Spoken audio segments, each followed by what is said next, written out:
Entertalk Radio, you're in to all things music.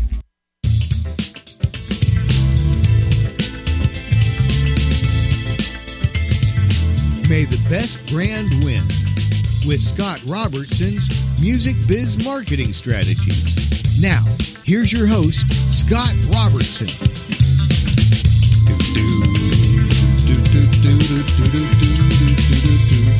Hey, everybody. Happy Friday. You are tuned to May the Best Brand Win, the undisputed leader in music biz talk. And I'm Scott, your host, and a man who stands in disbelief at the fear, the virus of fear, and what it is able to do, and unbelievable, absolutely unbelievable. If you're listening to this show, you're probably listening to it by yourself in a room, hunkering down in a bunker somewhere. That'd be my guess, because there ain't nothing else open. The world is closing down one place at a time. Luckily for musicians, what I've noticed is that your dirty dive bars, where you're much more likely to catch a virus or an STD or some type of problematic issue, all of that stuff's wide open, by the way. Probably the most virus-prone areas of the country are still wide open and fine and happy. So bands rejoice. Dive bars, we're immune, man. We're like, we live in germs. Bring it on. And hunkering down in the Entertalk bunker is my partner in pain, Paul B. How's it going, Paul? You washing your hands? Oh yeah, taking care of it. Ain't no party like a bunker party. That's right, bunkers, very important. I was trying to get my Periscope stream to work, and it died on me. So Periscope, we don't know what to tell you. I don't know what to tell you, Periscope. I was trying to make it work, but it's going to have to work in the second segment, because I can't do tech support and do the show at the same time. Good, but not that good. So who am I? What do I do? Why are you listening? That sort of thing.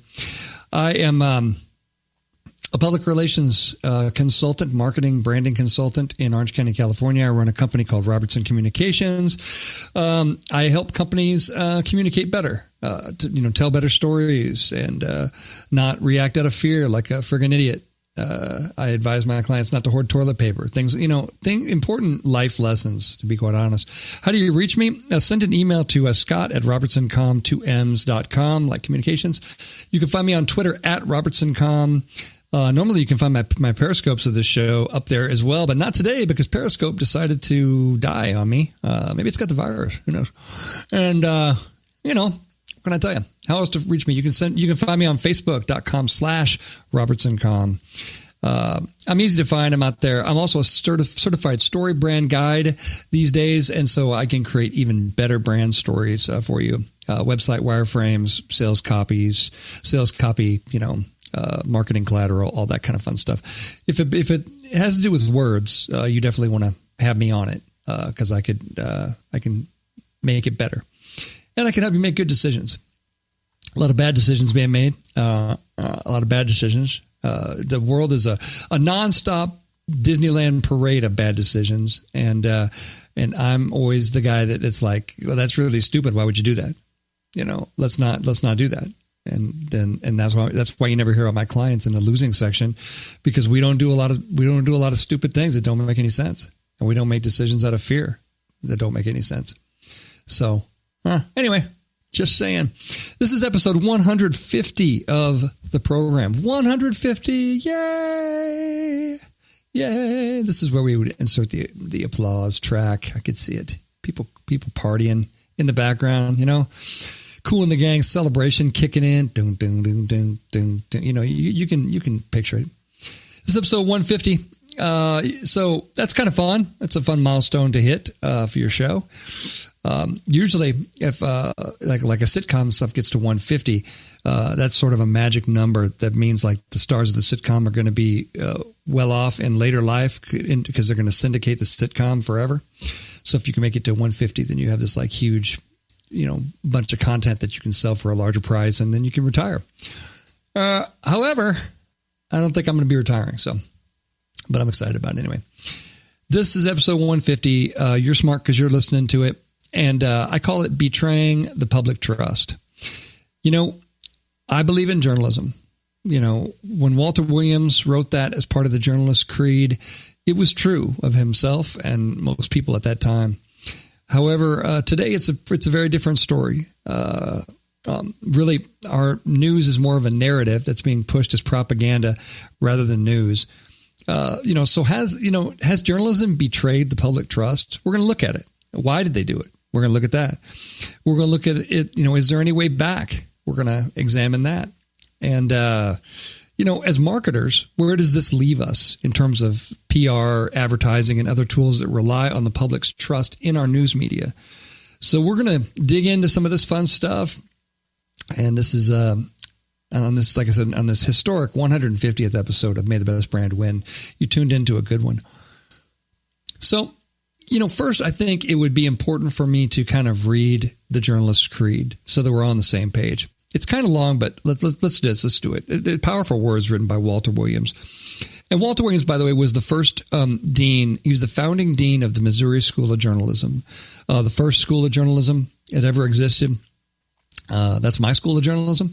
So I know that because that was beaten into my head on a regular basis. We were the first one and we're the best and that sort of thing. But anyway, Williams said this, and these words are powerful and they're awesome and inspiring. So he says, I believe in the profession of journalism. I believe that the public journal is a public trust, that all who are connected with it are the full measure of their responsibility, trustees for the public, and that acceptance of a lesser service than public service is a betrayal of this trust. I believe that clear thinking and clear statement, accuracy, and fairness are the fundamentals of good journalism. I believe that a journalist should only write what he holds in his heart to be true. I believe that suppression of the news for any consideration other than the welfare of society is indefensible. I believe that no one should write as a journalist what he would not say as a gentleman. That bribery by one's own pocketbook, inasmuch as avoided by bribery by the pocketbook of another, that individual responsibility may not be escaped by pleading another instructions or another's dividends. I can explain that one in a minute. I believe that advertising, news, and editorial columns should alike serve the best interest of the readers, that a single standard of helpful truth and cleanness should prevail for all, that the supreme test of good journalism is the measure of its public service. I believe that journalism which succeeds best and deserves success fears God and honors man, is stoutly independent, unmoved by pride of opinion or greed or power, constructive, tolerant, but never careless, self-controlled, patient, always respectful of its readers, but always unafraid, is quickly indignant at injustice, is unswayed by the appeal of privilege or the clamor of the mob, seeks to give every man a chance, and as far as law and honest wage and recognition of human brotherhood can make it so, an equal chance, is profoundly patriotic while sincerely promoting international goodwill and cementing world comradeship, is a journalism of humanity of and for today's world. That's the journalist creed written by Walter Williams. Powerful. So powerful, right? And as I was reading it, you were probably thinking to yourself, well, that's not journalism. That's not anything that resembles journalism that I see today. And sadly, you're right. You'd be exactly right. Journalism has lost its way. It has lost its core. It's lost its code, its creed, and you can tell. You can absolutely tell. You want to know how you can tell? Go out today and try to buy a roll of toilet paper or a case of water, and let me know how that works out for you. Did you come into contact with that? You didn't. Why? Why were the shelves bare? Why was that? Fear, right? Fear. Why so much fear? The media. Behavior doesn't happen without a stimulus, and in this case, the stimulus is the media. The media have stoked the fires of fear on this coronavirus to a level that I've never seen in my life. And I was trying to understand that. I was talking to my son about it earlier today. There's a couple of reasons for that you should be, as a marketer, you should be really in tune with knowing this stuff. You got to know this. You got to know that there's been massive media consolidation over the past 2 decades. Cuts in jobs of editorial journalism have just been to the bone, right? There's a story today in Winning and Losing about Gannett newspapers laying off a bunch more employees, long-standing employees, with big names in journalism that are no longer big names in journalism. Now, those individuals will be fine. They'll go out, they'll write books, they'll join PR firms, they'll find some way to be useful. They'll be a lobbyist, they'll find some other way to do it. But journalism has suffered. Journalism has suffered because the people that do it are now were never taught this creed. They were never taught the rules. They were never taught the values. They don't actually believe it. Also, and this will come as a huge kind of matrix-like shock to a lot of people listening, but your news headlines that you read aren't always written by people. They're written by artificial intelligence algorithms that now write headlines for stories that are major news outlets.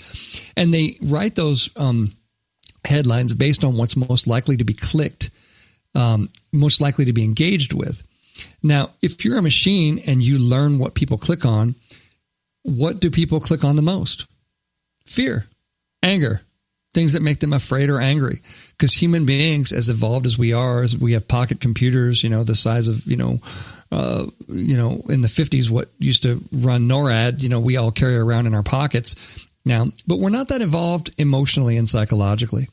I talk about that a lot on the show. It's important as a marketer that you damn sure know this. The fact that people are one toilet paper roll away from friggin' losing their minds and hiding in their cave until the Tyrannosaurus goes away. That's where we are. That's where we are. We're hiders. We're afraid. We spend our entire lives being afraid. It's a shame, really, because fear is a choice, like everything else. You do not have to be afraid. You can choose another path for yourself, and I do. I'm not afraid of the coronavirus. I just had pneumonia. The coronavirus can bring its shit on. You know what? I got over pneumonia in January, and that's about, statistically speaking, about 30 to 40% more deadly for somebody. I'm type 1 diabetic and had pneumonia and lived through it. Corona can bring it. Whatever you got. You're not taking me down, guarantee you. And even if I get sick, everybody gets sick. I'm coming through it. I'm coming through it with the standard amount of toilet paper in my bathroom. I got to say, it's going to be a standard. I'm not a hoarder. I'm not a doomsday prepper, and I'm going to live my life and have a good time. That's a choice that I'm making, right? Also, because I work in PR, it's a little easier for me to make that choice too, because I kind of automatically don't believe the news media. When you start influencing it the way that PR people do, you'll never find a PR person that actually believes the news anymore. That's one thing. That's one admission ticket to the club that they never kind of tell you about. But you'll never believe the news, because once you can control it yourself and move it, it just changes. You've seen how the sausage is made. You'll never see it the same way again. I never did. So these people that are clicking on these AI controlled headlines, and they're feeding themselves a nonstop cyclone of sort of negativity and sort of anger and fear and this kind of stuff, and they get trapped in it, right? So they're feeding themselves a narrative, because the AI is not trying to kill you like Skynet yet. It's instead it's like it's basically just giving you more of what you want, or of what it thinks you want. But it interprets what you think you want by what you click on, and what people click on is what they're afraid of and they're angry of, right? So these algorithms are designed to scare you and piss you off. And so you keep clicking them. The computer keeps learning and learning and learning. And so it keeps feeding you more and more of that stuff. And what do you have? You have a spiral of fear that is impossible for a human being to withstand, So that's what's happening in the world, right? I did want to hit a couple pieces of the creed that I thought were important. So first of all, I love the statement, "I believe in the profession of journalism." That's a powerful statement to start with. He establishes it as a profession, not a trade, as a profession. That's a higher calling. Doctors are a profession. Lawyers are a profession. And he puts journalists at the same level of them. Those words were chosen for a reason, right? I love the statement. He says, "I believe that the public journal is a public trust." Oh, so strong. In the old days, if you give yourself a fine reputation of being in the highly regarded profession of journalism, then you will be very careful with guarding the public trust. You will be very, very careful with that. I was always taught in journalism school that there's no duty more sacred.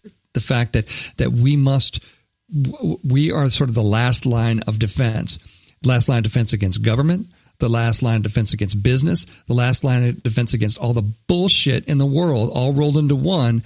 We're like the anti-bullshit police in the profession of journalism. That's what we're supposed to do.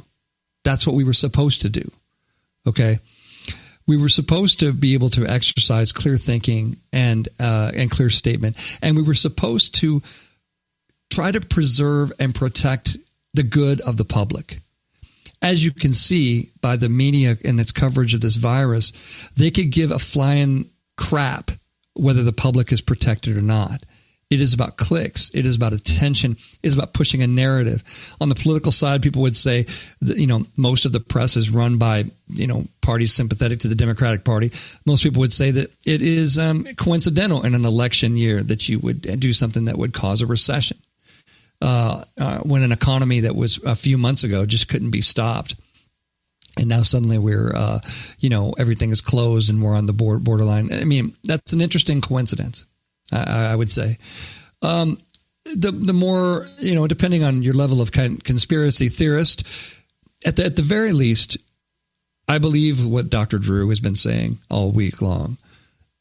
Journalism has let us down. Journalism has not done its job. It has not protected the public trust. It has, in fact, betrayed the public trust. It has used its position to create fear. It has used its position in an irresponsible way in order to create fear, in order to create clicks. And I don't care whether you base it on the fact that we have algorithms written that it's not our control. Bullshit. Somebody's in charge. You know what? Somebody is in charge, and somebody did this, and they did it on purpose. They did it on purpose. And that's you need to understand that there are people that run the narratives associated with this journalism, and they can make different choices. They've made these choices on purpose. They've created this situation on purpose. I'm not exactly sure why, because they probably had to buy toilet paper too. Maybe they got a big stock or something. I'm not exactly sure. But journalism can be a lot better. Coming back in segment 3, I'm going to dig into, some ways that you can, not buy into all this and that kind of stuff. But right now you're listening to May the Best Brand Win on Entertalk Media. Come on back. We're going to talk about who's winning and losing.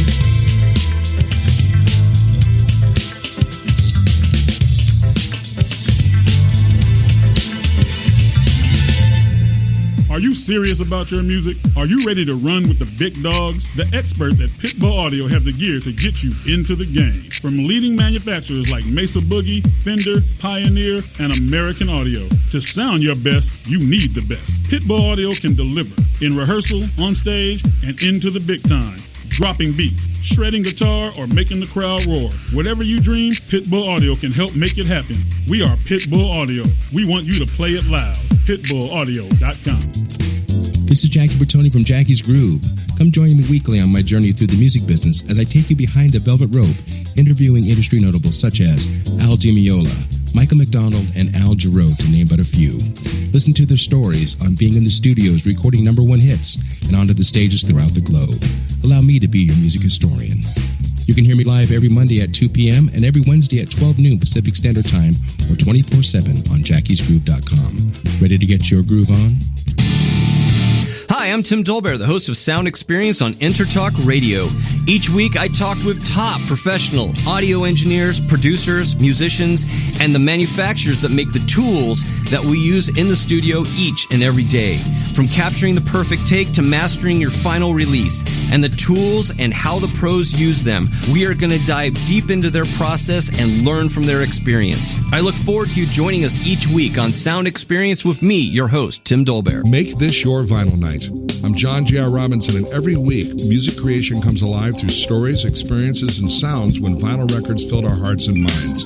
My friends and I share our tips and techniques used in creation of iconic tracks for recording artists such as Michael Jackson, Eric Clapton, Quincy Jones, and Steve Winwood, to name a few. Vinyl has emerged hot, and the soul of vinyl defines art and passion which burns deepest at night. Tune in every Wednesday at 2 p.m. Pacific Standard Time on EnterTalkRadio.com.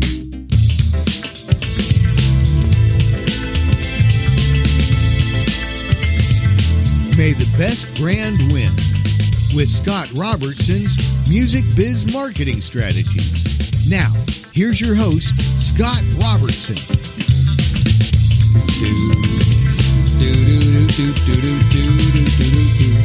Hey everybody, happy Friday. You are tuned to May the Best Brand Win on Entertalk, the undisputed leader on Music Biz Talk. I am still Scott, your host, hanging out in the bunker. I'm in my bunker, Paul's in his.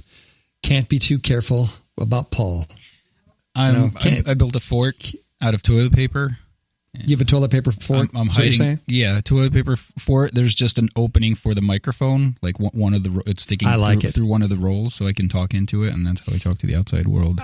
I like it. You know, apparently toilet paper is the cure for the coronavirus. I mean, apparently, if you have enough toilet paper, it requires you to buy. You have to mummify yourself with it. You got to have a lot. You got to have a lot of toilet paper. It's important. It's important. You know, I myself have not bought into the hype. We just have a regular amount of toilet paper. I feel like I might be behind the curve or something, but we just have we have a regular 6-pack, 9-pack in the house. We're not toilet paper hoarders in this house. Well, I think that this is like a metaphor for the whole psyche of the country. Is America is collectively shitting its pants. That's what's happening. I like it. And you know what? Plenty of evidence for that too. Plenty of evidence. Well, shall we talk about who's winning and losing? Wow. I guess we could just start off. Let's start off in coronavirus territory. New York State is going after coronavirus price gouging by releasing its own brand of hand sanitizer. Every state is looking to probably get in on creating its own brand of products. And New York State's first by creating what they call NYS Clean. NYS Clean is free hand sanitizer. And of course, according to the press release and the press conference by Mario Cuomo, the state plans on distributing 100,000 gallons of the hand sanitizer every week to places like schools. And I don't think any of those are open. Prisons, we're pretty much hoping those are still open. And the transit authority, with any luck, those are still open. And then the government agencies, which are probably also closed. So anyway, they're going to be, I guess people have been increasing the price of hand sanitizer. So New York said, well, screw it, we're going to make our own. And if you're a New Yorker and you're listening to the show, that's your tax dollars at work. They are creating hand sanitizer with your tax dollars, which, is written into every state constitution as something that government can do. In an emergency, they can create products that, no, I'm just kidding. It's completely a weird role for government. That's why everybody was kind of laughing about it, going, so you're going to create your own hand sanitizer. And they certainly are. So to me, that's all kinds of losing. That's not what government should be doing. I get that they're trying to deal with price gouging. There's another way to do that. They're actually a government, and governments can pass laws and do things to stop companies from behaving inappropriately rather than just sort of going around them and creating your own brand of products, which you're not going to be able to sustain. You're not in that business. You don't have anybody on staff that knows what the hell they're doing when it comes to producing products because you're a bunch of bureaucrats that run a government office, right? I mean, do you want people down at the DMV going, oh, I just made this hand sanitizer in the back. What do you think? It's like, you don't know what you're doing. You're not a product manufacturer. What the hell's the matter with you?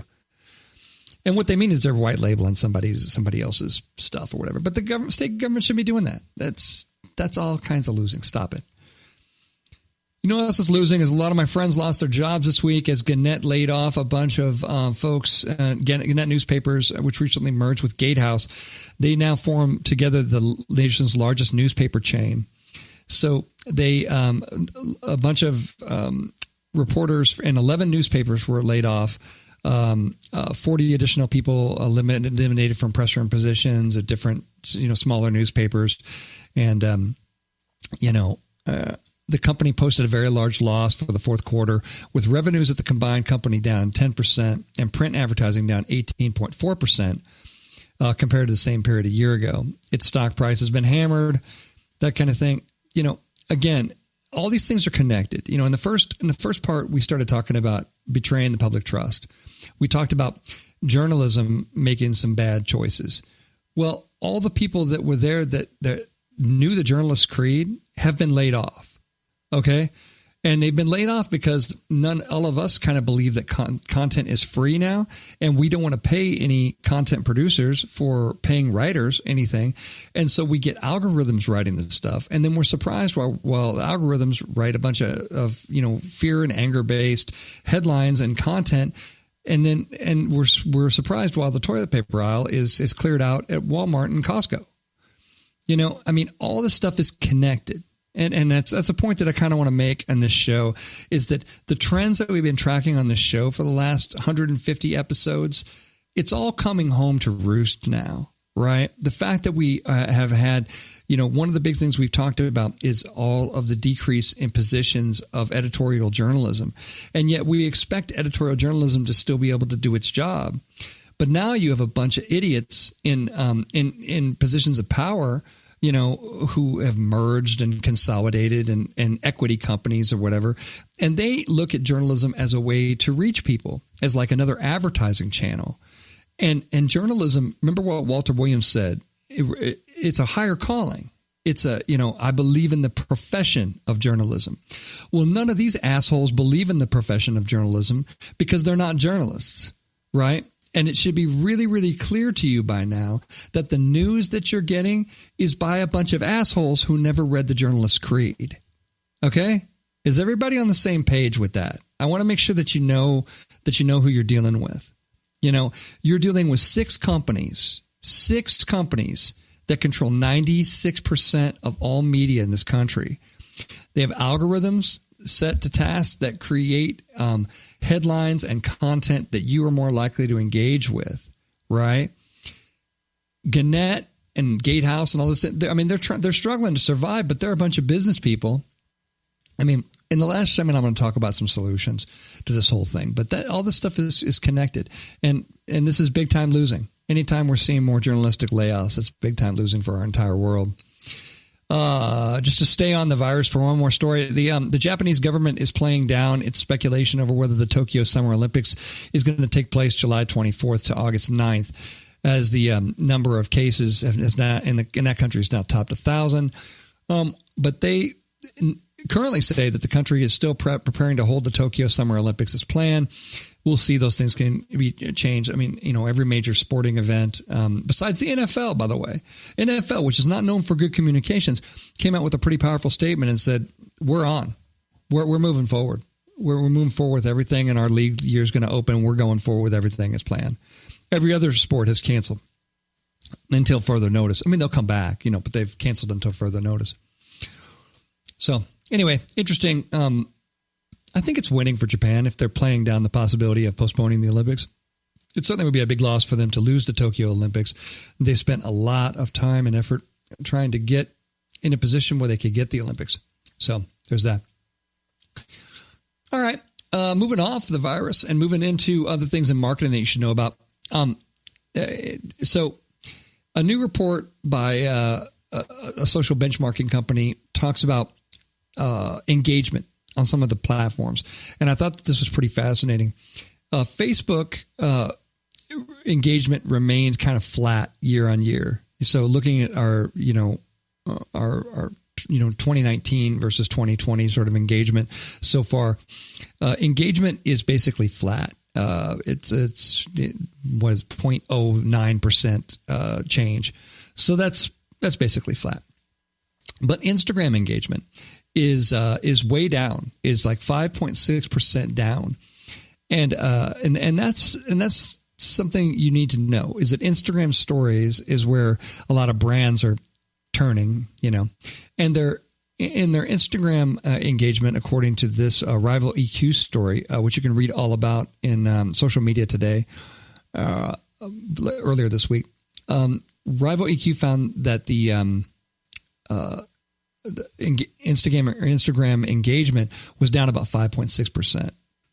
So that's something that you certainly need to know. It's not huge, but you need to know that brands are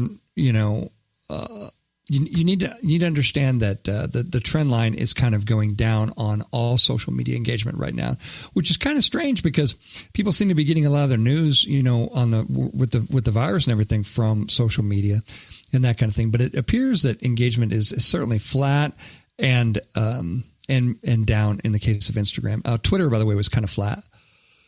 It was let's see, exactly. It was slightly down 0.48%, according to that report. So it's kind of interesting. Oh, man. So Detox Tea Company, one of these all-natural kind of companies, has to pay $1 million over Instagram influencer ads. This is important to know because we talk about this a lot. The FTC, you know them in Washington, they have alleged that the Detox Tea Company, Teamy, has misled consumers with outrageous health claims and advertisements from influencers who failed to clearly disclose they were being paid. Right? FTC has a 5-point guidelines for influencers. It says that you must, adhere to all of these guidelines, or we're coming for you, and we're coming for you with an invoice. We're going to bill you.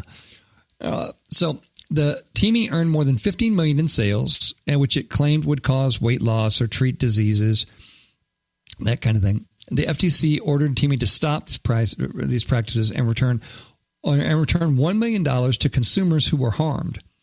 So now they're going to, and they also issued warning letters to numerous Instagram influencers tied to Teamy, including rapper Cardi B, over certain posts they created in violation of the agency's endorsement guides.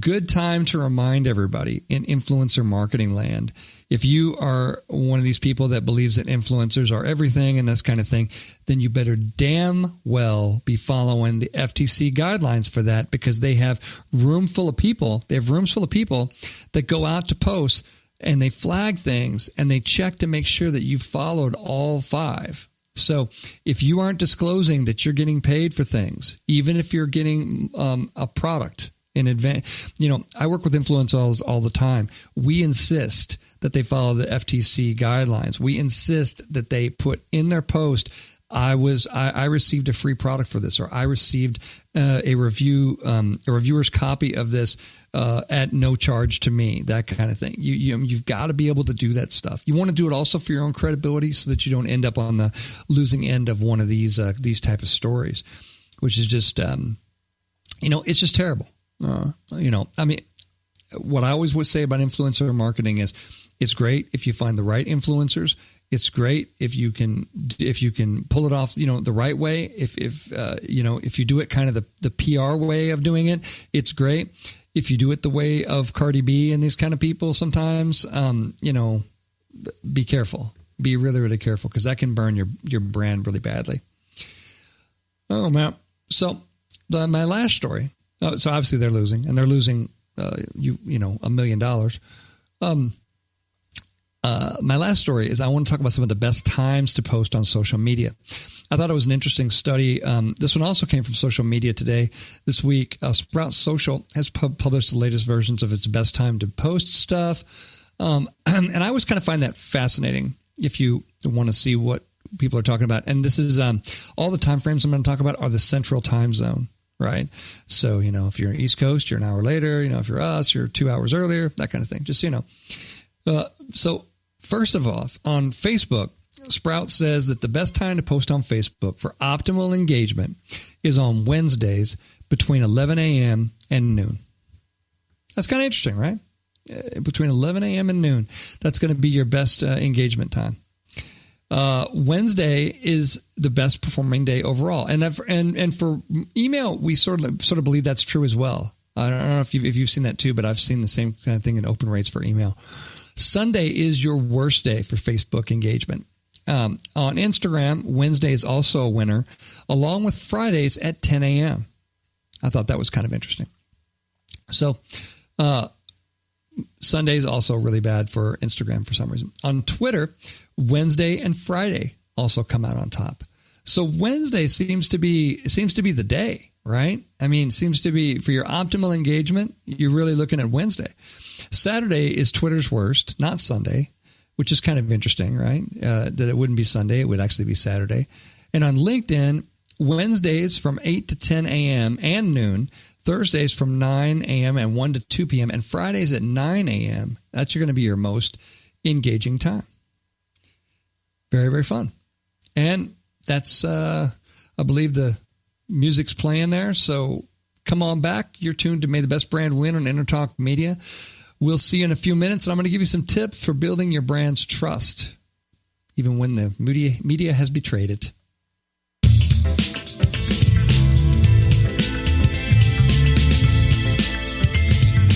May the best brand win with Scott Robertson's Music Biz Marketing Strategies. Now, here's your host, Scott Robertson.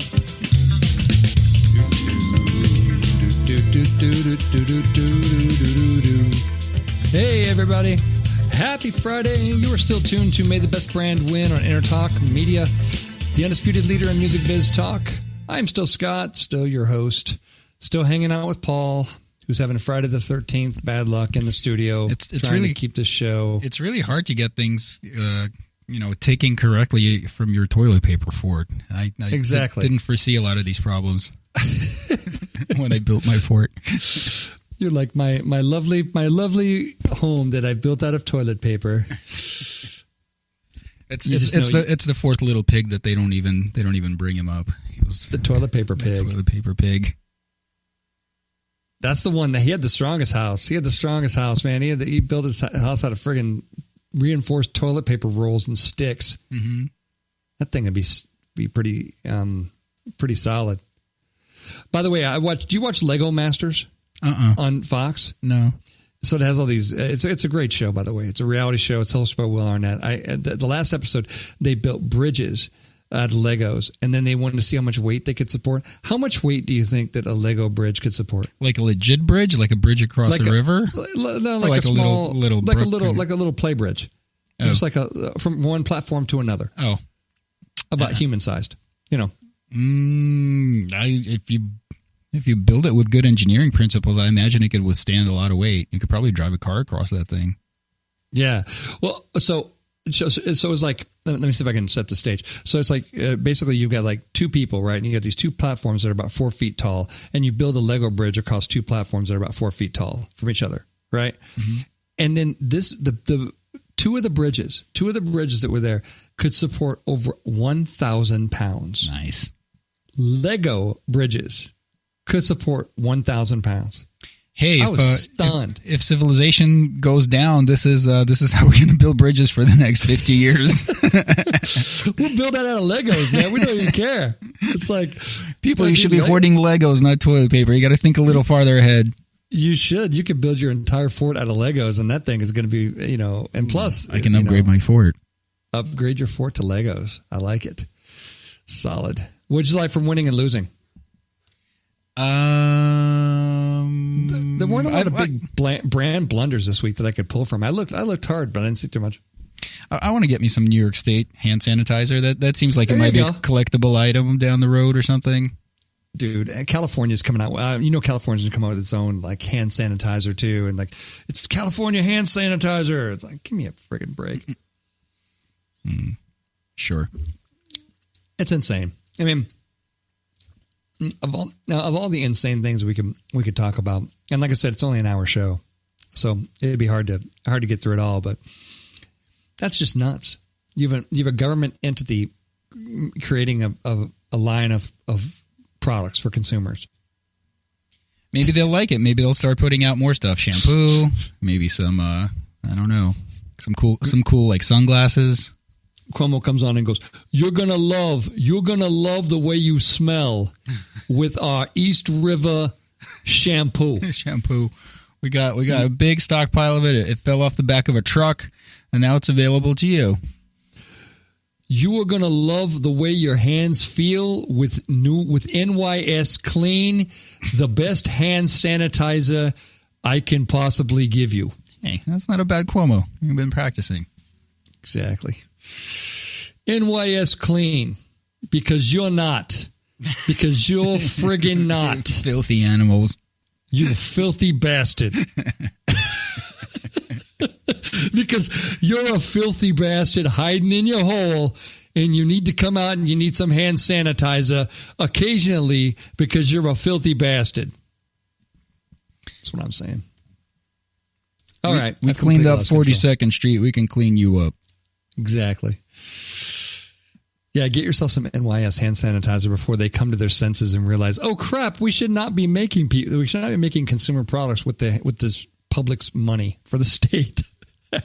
I wonder at what point they're going to realize that the state constitution does not provide them the right to make products. He probably has a cousin or something that has a company and, is giving him a hookup.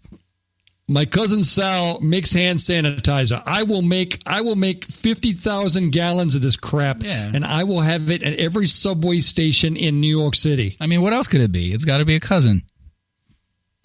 I got a cousin Sal. He makes the sweetest hand sanitizer. You smell like you fell into a bucket of lilacs. Shut up and take my money. You will never smell better. All right. I've lost it today. I apologize. I apologize. You've been swearing a lot more than usual, too. I did. Yeah, I've. It's not safe for work. My show is no longer safe for the kids. I've reached 150 episodes, and I just don't fucking care. Honestly, you've earned it. You've earned it right at this point. That's what I'm just going to say. So anyway, all right. So I'm going to give you some, with that as my preamble, I am going to give you some tips. We're talking about trust. We're talking about betraying the public's trust. And we're talking about journalism not doing its duty to support that. But there are still some things, in these sort of troubled, confusing times that you can do to kind of build your brand's trust, right? Even if, you can't trust the media and that kind of things, you still need, all businesses need their customers to trust them, right? Really important. So it's always good to put your finger on the pulse of these things. Number one answer on this is solve problems. People, no matter what's going on, people have problems. People are afraid. As we kind of say in StoryBrand land, as Don Miller says in his StoryBrand book, people are interested in doing two things. They're interested in things that help them survive and things that help them survive and thrive, and things that help them save mental calories. From having to burn a bunch of mental calories to figure out what it is that you're offering and what you're doing and how you're solving their problems. So that's why clarity is really important. But show, because I saw a post this week on a PR forum, and a PR agency, head of PR agency, was kind of bitching about a client and said, well, they're saying they're going to stop work and they're not going to pay us, and they're scared about the economic downturn and yada, yada, yada, yada, yada. Here's what you need to know. They have problems. They need people to solve their problems. We do business with people that solve our problems. My clients don't do business because they like me, because I do a good Mario Cuomo impression, because I'm funny, because I'm entertainment. They work with me because I am the best at solving their problems. And it's not even close, because I focus on solving their problems and I sort of leave the BS behind.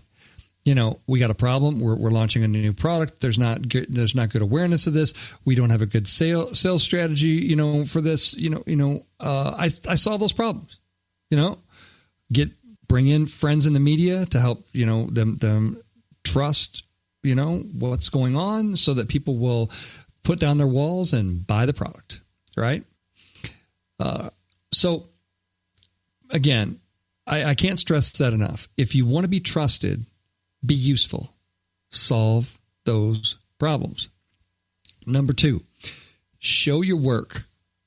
People don't always understand, and sometimes marketers get this confused with well, I have plenty of client testimonials, and they said I was wonderful, and I smelled so nice, and I came in, and they're so nice to be with me, and they love my why statement. Bullshit, bullshit, bullshit. Show your work. Show what you did. Tell a story about it. We had this client. They had a karaoke microphone. They were trying to sell it because they had this crazy idea of staying in business. We came in and told great stories about it. We came in and got Kelly Clarkson to start using it backstage in her green room. And now every day the microphone is on her show for 30 seconds a day. they've sold out of this microphone on 5 separate production runs. 5 full production runs. They've sold out of this microphone, right? That's what I'm talking about. Show your work. Show that you can help people sell out of things, that you can help them, that you can help build up enough trust, enough interest, enough awareness, enough excitement, and those kind of things. I mean, if you do a business like mine, of course, and you're a marketer, you know, that's the kind of story you want to talk about. If you're in IT, you know, show your work, how you're helping people. You know, IT companies are, and a lot of them are kind of jumping on opportunistically, but the fact is, you know, we've never needed technology more. You know, if we can't be together in the same room, then we need our technology systems to operate at sort of an unprecedented level. And we need a lot of people that maybe haven't ever used, you know, remote working technology to be using it. So it's a great opportunity for you to be able to tell those stories, show how you saved the company. If the company can't be productive, it goes out of business in a short period of time. Just so you know.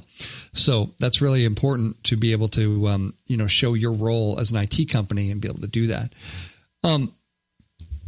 A big one for me, if you want trust, you know, lots of people lie. You know, we just talked about the company that got fined $1 million for lying because they said that the tea was help you lose weight.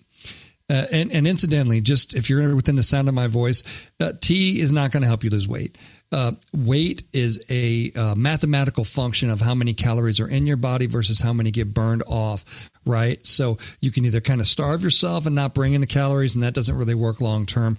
But really, the only way that you lose weight, and this has been true forever, is you have to burn more calories than you bring in. You have to burn more. You know, and you have to rip your metabolism up to where you're burning that stuff all the time. I'm not a weight loss consultant, but I'm also not an idiot, and I understand math, and that's math. So that's kind of thing. But my tip is use trusted third parties to back up what you're saying.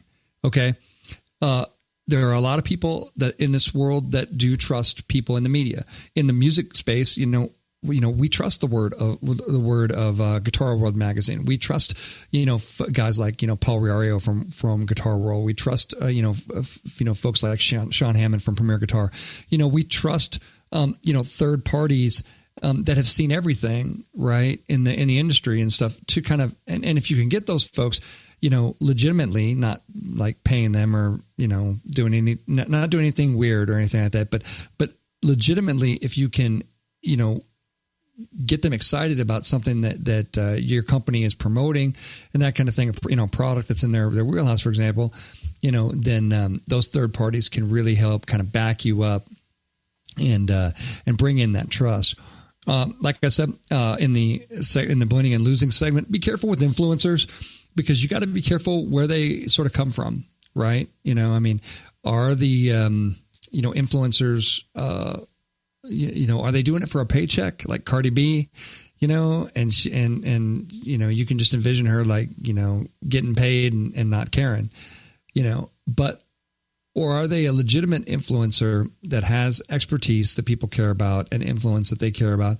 And are they doing it for the right reasons? I'm a little bit more on that side of the thing because I think that you stay out of the FTC's radar that way. And I think that if it comes out that you're lying with influencers, their credibility is destroyed, and so is yours. You're toast, and they're toast. So don't do that. You don't have to do that. Seth Godin says the best marketing plan is quality, is to have quality product. I agree with that. You can't argue with that. If you have something of very high quality and word will spread, you're solving people's problems. Word will spread. But again, for trust purposes, third parties that make sense can back you up. Number 4, if you do make a mistake, let's say, just depending on whatever kind of mistake you make, if you do make a mistake, apologize and move on quickly. That's my tip. A lot of companies make mistakes, right? A lot of, we're all human beings. Human beings make mistake all the time.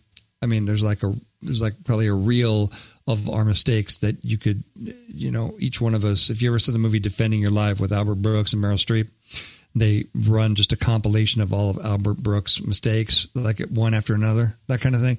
And it's pretty funny or whatever, but like somewhere there exists a reel of all of your mistakes put together. And that's not fun to watch, right? But if you do make a mistake, apologize. We've talked about the right way to apologize. How do we do it? We do it the no BS way. We mean it. And then we talk about how we're going to make sure it doesn't happen again. And then we move on quickly, right? And then we make sure it doesn't happen again. We've seen a lot of bad apologies that we've even discussed on this show. A couple of episodes we've devoted to talking about the right way to apologize, right and wrong way to apologize and all that kind of thing. There's no better way to lose trust forever than to do one of these half-hearted apologies, like the Houston Astros, for example. The Houston Astros, cheated at baseball willingly, knowingly for a couple of years, right? And now it's kind of come out and it's become this big scandal. Their apology was so bad. They basically, said, yeah, we did it, but we're under a lot of pressure. And, if you say you did something and make up a lot of excuses as to why you did it, an excuse or a justification as to why you did it is not an apology. That is not an apology. An apology is regret, is expressing regret for something that you did. Justifying what you did just kind of pisses people off even more, because we don't care what your reasons were, what your excuses were, and those kind of things.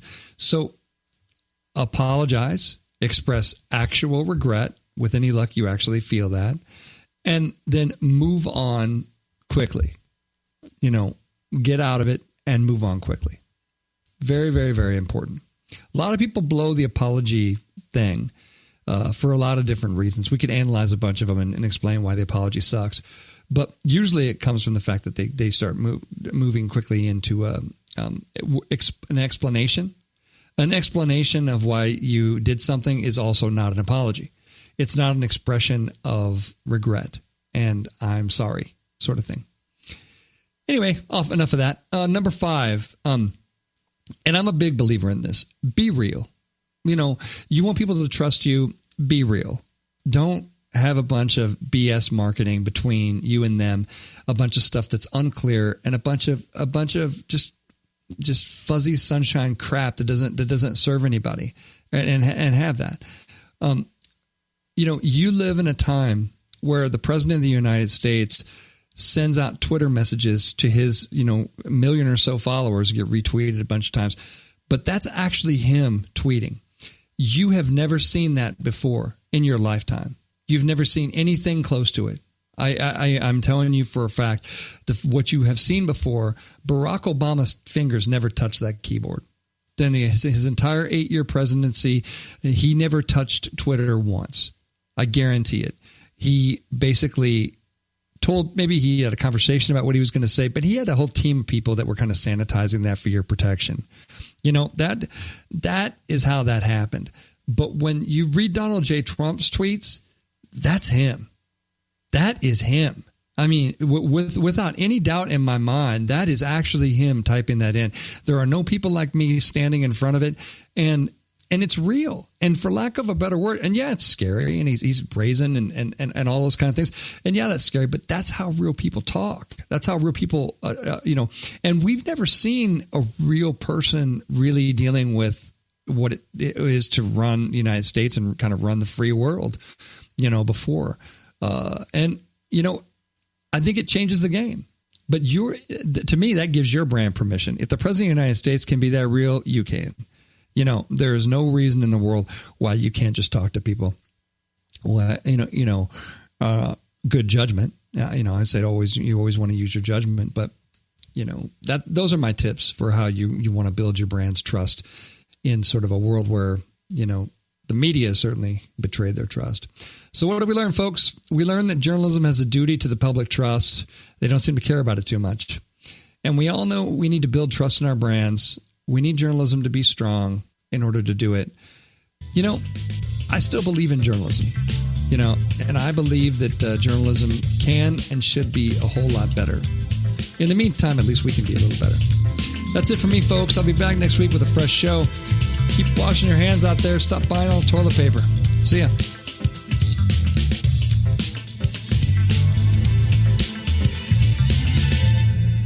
You know what's all around you every waking moment of your life?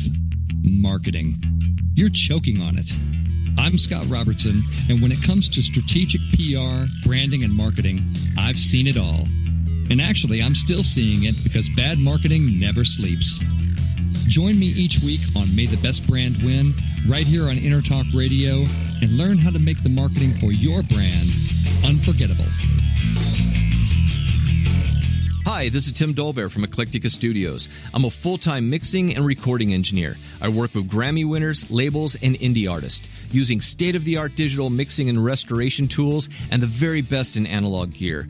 Really, though, it's my ability to bring tracks to life and fulfill your vision for your music. This has made me sought after by producers and artists worldwide. So spend your time working on music and not chasing a mix down a rabbit hole.